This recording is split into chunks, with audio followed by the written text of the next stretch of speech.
नमस्कार दोस्तों, स्वागत है आपका हमारे YouTube channel IQ speed test में। दोस्तों आज की इस वीडियो में हम बात करेंगे भारत के भूगोल से संबंधित इम्पोर्टेंट क्वेश्चनों की, जो NTPC और ग्रुप डी के लिए इम्पोर्टेंट है। दोस्तों हमने इस वीडियो में इम्पोर्टेंट क्वेश्चनों को शामिल किया है जो आगे आने वाली NTPC और ग्रुप डी भर्ती के लिए इम्पोर्टेंट है।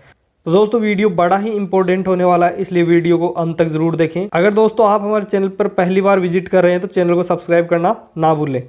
चलिए दोस्तों बिना किसी देर के क्वेश्चनों को शुरू करते हैं। पहला क्वेश्चन है, हिमालय के समांतर डैश पर्वत श्रृंखला है? 3, 5, 2 और 4। आपको इसका आंसर बताना है। हिमालय के समांतर कितनी पर्वत श्रृंखला है? इसका राइट आंसर हो जाएगा दोस्तों ऑप्शन नंबर ए 3। इनमें पहली है हिमाद्री, जिसको ग्रेट या वर्ध हिमालय भी कहते हैं। इसकी औसत ऊंचाई है 6000 मीटर। यह पूरे वर्ष बर्फ से ढका रहता है। दूसरा है हिमाचल, जिसे लघु हिमालय भी कहा जाता है। यह हिमाद्री के दक्षिण में स्थित है। इसकी औसत ऊंचाई है 3700 से 4500 मीटर। कांगड़ा, कुल्लू और कश्मीर जैसी प्रसिद्ध घाटियां इस घाटी में स्थित है। और तीसरी है सेवालिक, जिसे बाहरी हिमालय भी कहा जाता है। इसकी औसत ऊंचाई है 900 से 1100 मीटर तक। नेक्स्ट क्वेश्चन है, निम्नलिखित में से कौन सा एक वल्लित पर्वत नहीं है? इसमें इसका आंसर बताना दोस्तों, इनमें से कौन सा एक वल्लित पर्वत नहीं है? आल्प्स पर्वत, अरावली पर्वत, हिमालय पर्वत और विंध्य और सतपुड़ा। इसका करेक्ट आंसर बताना है दोस्तों। इसका आंसर हो जाएगा दोस्तों ऑप्शन नंबर डी, विंध्य और सतपुड़ा एक वल्लित पर्वत नहीं है। पहाड़ 3 प्रकार के होते हैं, एक वल्लित पर्वत, दूसरा ब्लॉक पर्वत और तीसरा ज्वालामुखी पर्वत। भारत में अरावली पर्वत श्रेणी दुनिया की सबसे पुरानी वल्लित पर्वत प्रणाली में से एक है। नेक्स्ट क्वेश्चन है, रामगढ़ पठार निम्नलिखित पठारों में से किसका उदाहरण है? पर्वतों का पठार, अंतर पर्वतीय पठार, महाद्वीपीय पठार, गुम्दाकार पठार। आपको इसका आंसर बताना है। रामगढ़ पठार निम्नलिखित में पठारों में से किसका उदाहरण है? तो इसका राइट आंसर हो जाएगा दोस्तों ऑप्शन नंबर डी, गुम्दाकार पठार का उदाहरण है रामगढ़ पठार। रामगढ़ पठार दोस्तों झारखंड में स्थित है, जो गुम्दाकार पठार का उदाहरण है। सतह पर मनुष्य और जानवरों की आवाजाही के कारण गुम्दाकार पठार का निर्माण होता है। नेक्स्ट क्वेश्चन है, भारत का अनुमानित क्षेत्रफल कितना है? मिलियन वर्ग किलोमीटर में बताना है भारत का अनुमानित क्षेत्रफल। 2.78, 4.35 मिलियन, 3.6 मिलियन वर्ग किलोमीटर और 3.28 मिलियन वर्ग किलोमीटर। आपको भारत का अनुमानित क्षेत्रफल बताना है मिलियन वर्ग किलोमीटर में। इसका राइट आंसर हो जाएगा दोस्तों ऑप्शन नंबर डी, 3.28 मिलियन वर्ग किलोमीटर है। वर्तमान में भारत क्षेत्रफल की दृष्टि से विश्व का 7वां बड़ा देश है, जिसका क्षेत्रफल है 32,87,469 वर्ग किलोमीटर है। नेक्स्ट क्वेश्चन है, मिट्टी की उर्वरकता को बनाए रखने के लिए निम्न में से किस या किन विधियों का उपयोग किया जाता है? फसल चक्र, संरक्षण कृषि, उर्वरकों का उपयोग, उपयुक्त सभी। आपको इसका आंसर बताना है, मिट्टी की उर्वरकता को बनाए रखने के लिए किन विधियों का प्रयोग किया जाता है? इसका राइट आंसर हो जाएगा दोस्तों ऑप्शन नंबर डी, उपयुक्त सभी। रील अपर्दन को अक्सर क्या कहा जाता है? दीर्घ चैनल की सिंचाई, लघु चैनल की सिंचाई, बहु चैनल की सिंचाई, मैनुअल चैनल की सिंचाई। आपको इसका राइट आंसर बताना है, रील अपर्दन को अक्सर क्या कहा जाता है? इसका राइट आंसर हो जाएगा दोस्तों ऑप्शन नंबर बी, लघु चैनल की सिंचाई। रील अपर्दन यह बहते जल द्वारा कटाव और जलधारा के माध्यम से मिट्टी को हटाने की प्रक्रिया है, जिसको रील अपर्दन कहा जाता है। रील अपर्दन तब होता है जब वर्षा का पानी मिट्टी में नहीं जाता और एक स्थान पर पूरी तरह प्रभावित होते रहता है। नेक्स्ट क्वेश्चन है, निम्नलिखित में से कौन सा मरुस्थलीकरण का मुख्य कारण है? खनन, अधिक चराई, वृक्षारोपण या सिंचाई। आपको इसका आंसर बताना है, इनमें से कौन सा मरुस्थलीकरण का मुख्य कारण है? इसका राइट आंसर हो जाएगा दोस्तों ऑप्शन नंबर बी, अधिक चराई मरुस्थलीकरण का मुख्य कारण है।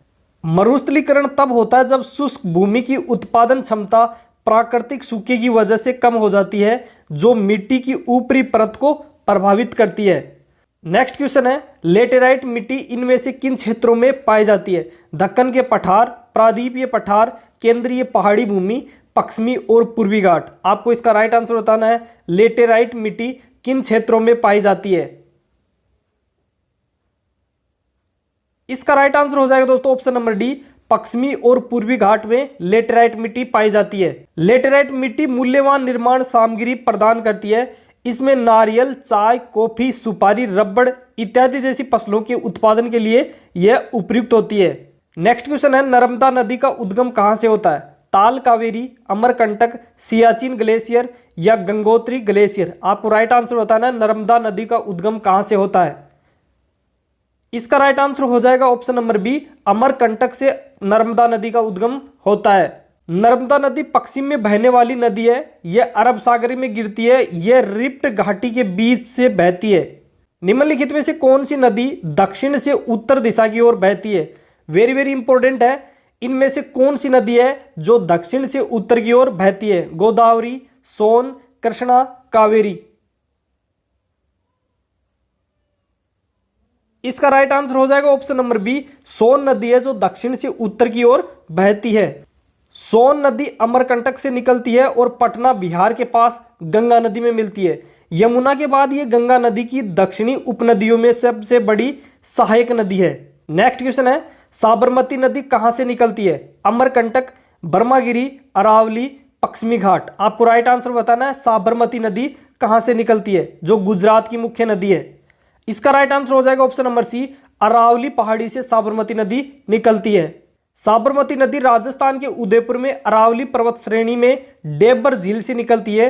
यह 371 किलोमीटर की दूरी तय करने के बाद खंबात की खाड़ी में अरब सागर में मिल जाती है। नेक्स्ट क्वेश्चन है, भारत में अधिकांश नदियां डैश में मिल जाती है? अरब सागर, बंगाल की खाड़ी, लक्षद्वीप, हिंद महासागर। आपको बताना है भारत की अधिकांश नदियां किस में मिल जाती है। इसका राइट आंसर हो जाएगा दोस्तों ऑप्शन नंबर बी, बंगाल की खाड़ी में भारत की अधिकांश नदियां मिल जाती है। भारत की अधिकांश नदियां बंगाल की खाड़ी में मिल जाती है। इनमें से प्रमुख है कावेरी, कृष्णा, गोदावरी और महानदी, जो बंगाल की खाड़ी में मिल जाती है। नेक्स्ट क्वेश्चन है, जमशेदपुर किस नदी के किनारे स्थित है? अजय, ब्राह्मणी, दामोदर या सुवर्णरेखा। आपको बताना जमशेदपुर किस नदी के किनारे स्थित है। इसका राइट आंसर हो जाएगा दोस्तों ऑप्शन नंबर डी, सुवर्णरेखा नदी के किनारे जमशेदपुर स्थित है। झारखंड का एक शहर जमशेदपुर सुवर्णरेखा नदी के तट पर स्थित है। इसको टाटा समूह के संस्थापक जमशेद जी टाटा द्वारा स्थापित किया गया है। सुवर्णरेखा नदी उड़ीसा, पश्चिमी बंगाल और झारखंड से होकर बहती है। नेक्स्ट क्वेश्चन है, निम्नलिखित में से कौन सी गोदावरी नदी की एक सहायक नदी नहीं है? वेनगंगा, पेनगंगा, कोयना या वर्धा।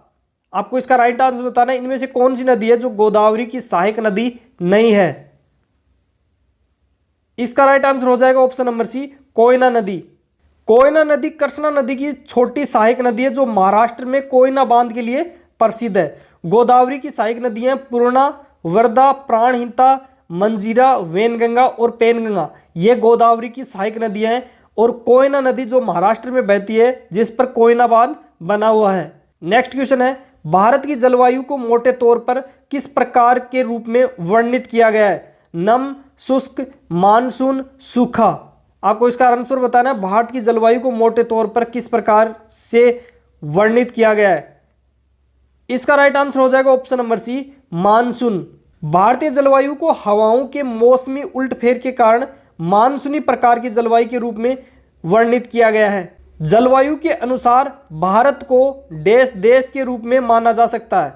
अक्षयी, देशांतरीय, उष्णकटिबंधीय या भूमध्य रेखीय। जलवायु के अनुसार भारत को देश देश के रूप में माना जा सकता है। इसका राइट आंसर बताना दोस्तों। इसका राइट आंसर हो जाएगा ऑप्शन नंबर सी, उष्णकटिबंधीय। निम्नलिखित में से कौन सी मिट्टी पौधे की वृद्धि में सहायक होती है? इनमें से कौन सी मिट्टी है जो पौधे की वृद्धि में सहायक होती है? रेत, धरण और बजरी, चिकनी, रेत और बजरी, धरण, चिकनी और बजरी, धरण, रेत और चिकनी। इसका राइट आंसर बताना कौन सी मिट्टी पौधे की वृद्धि के लिए सहायक है। इसका राइट आंसर हो जाएगा ऑप्शन नंबर डी, धरण, रेत और चिकनी, जो पौधे की वृद्धि के लिए सहायक है। निम्न में से भूमि संरक्षण की जैविक विधि क्या है?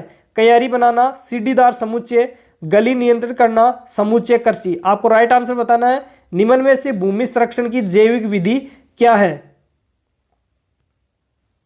इसका राइट आंसर हो जाएगा दोस्तों समूचे कृषि, ऑप्शन नंबर डी इसका राइट है, समूचे कृषि। यह विधि पर्वतीय क्षेत्रों या ढलानों पर प्रचलित है।